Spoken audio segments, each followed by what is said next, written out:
Welcome back to the homestead. So glad you could make it.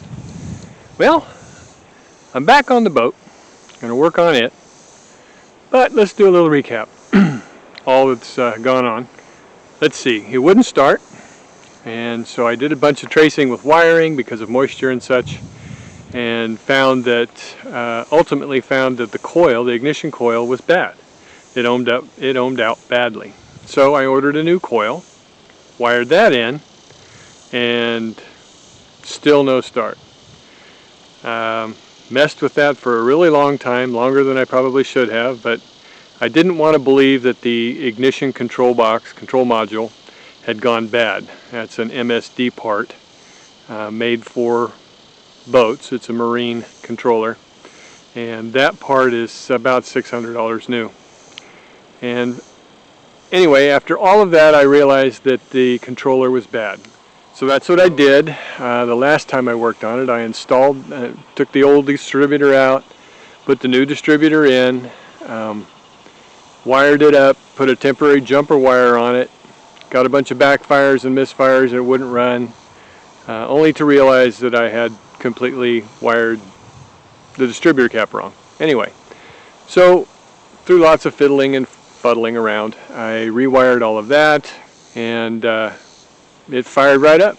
Then I forgot, of course, while it's running, I reached over and hit the key, and of course it didn't shut off because I had the jumper, the wire, the hot lead to the distributor jumper wired straight to the battery. So then I pulled that and the engine died.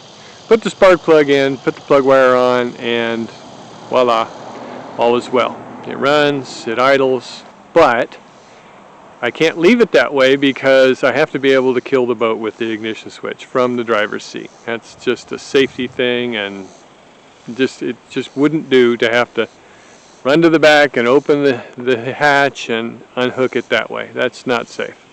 So I'm going to wire in a relay.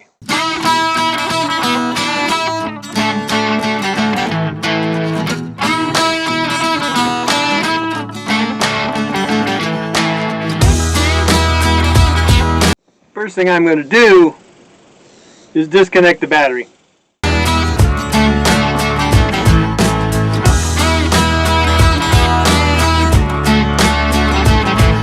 Okay, I've changed my mind.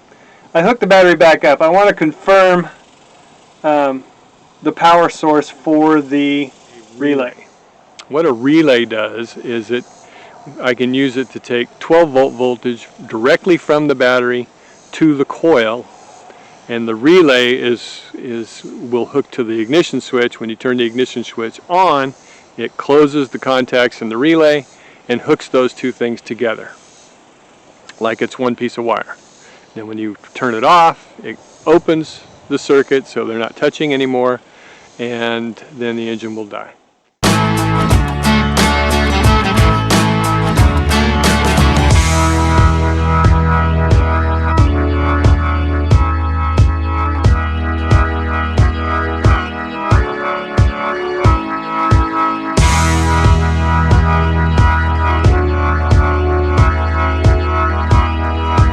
Okay, power supply is confirmed. I need to get rid of a bunch of this old wiring that isn't going to be used anymore because it's just convoluting the whole thing. Plus take out the equipment back here that's not going to be used, like the ignition box and the rev limiter, that kind of stuff. So I'll get a pair of wire cutters, start cutting some zip ties.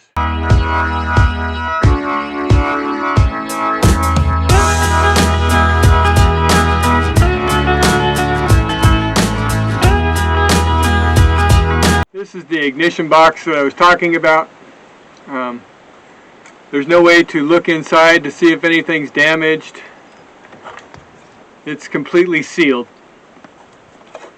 I am, however, going to use these two wires for wiring up this one right here. It's good heavy wire, it'll do a nice job.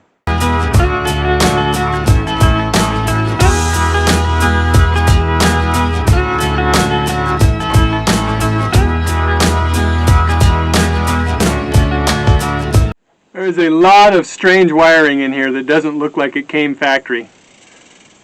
Could be opening up a big can of worms.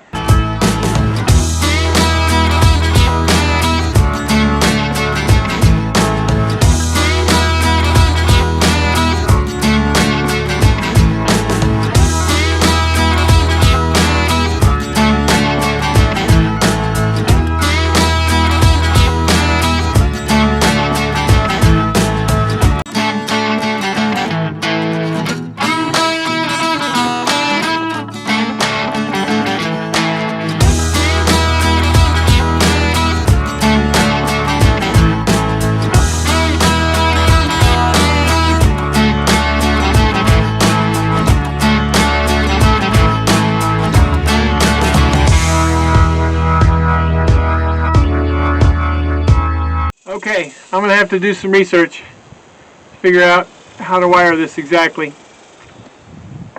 I'll let you know when I know. Okay, I've got the wiring figured out. Now I just got to wire it.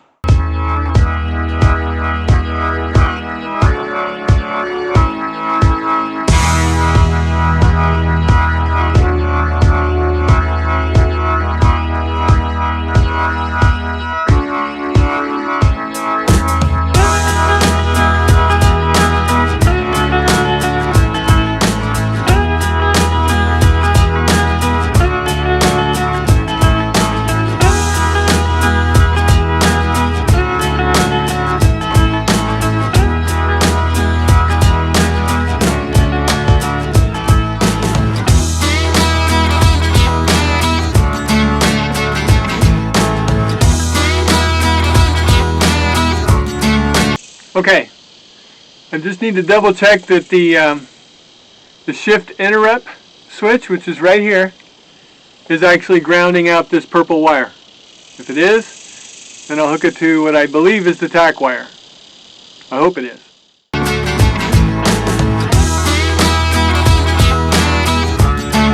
Okay, it does ground it out.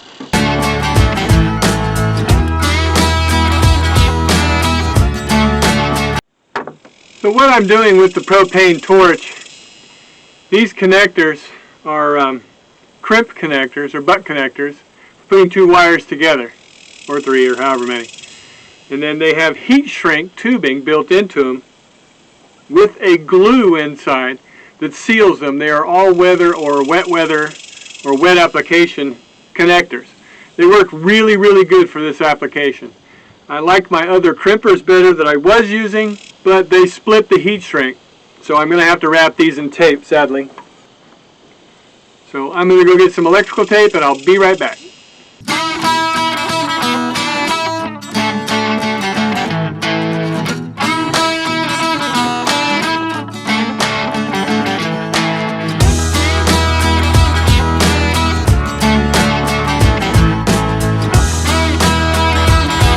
Okay, I need to do a lot of tidying up, but this should start and run. I'm only going to run it for a couple seconds or so just because I don't want to tear up the water pump impeller in the outdrive. It's dry and it's not good to do that. So okay, that is a huge happy moment. Runs, stops, the ignition interrupt works. So it seems though everything's working as it should. I didn't check the tack though. Maybe I should do that. And the tack works. Hallelujah. Okay, I'm going to take a little break, get some hydration, come back and clean up the wiring mess that's left, because it's kind of messy. Okay, well, the boat runs fantastic. All that's good.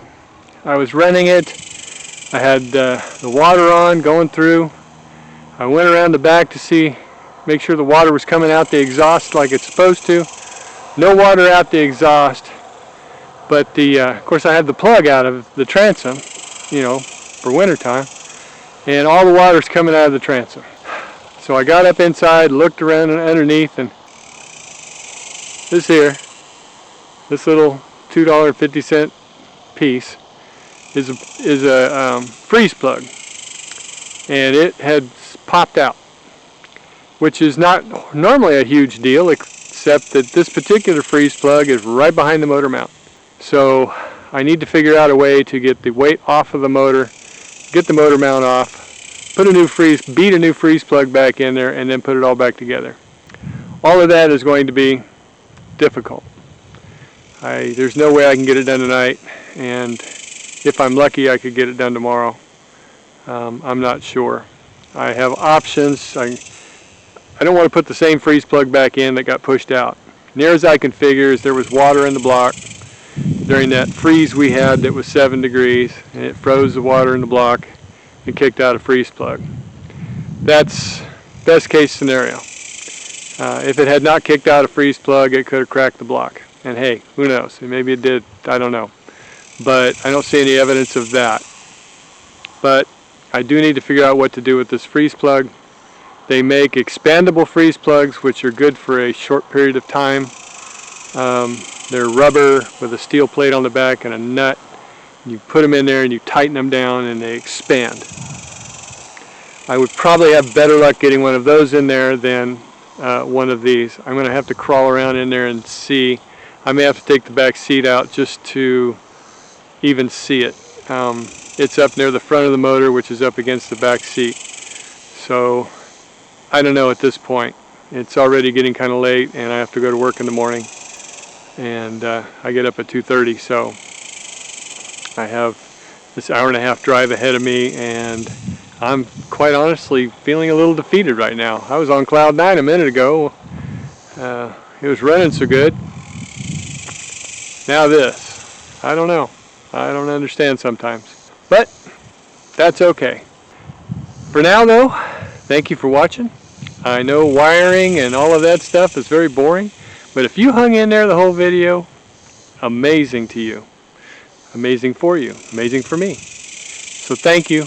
We'll see you next time on the Homestead. Don't forget to like, subscribe, share, hit that notification bell, leave us a comment. God bless y'all. We'll see you next time. Bye now.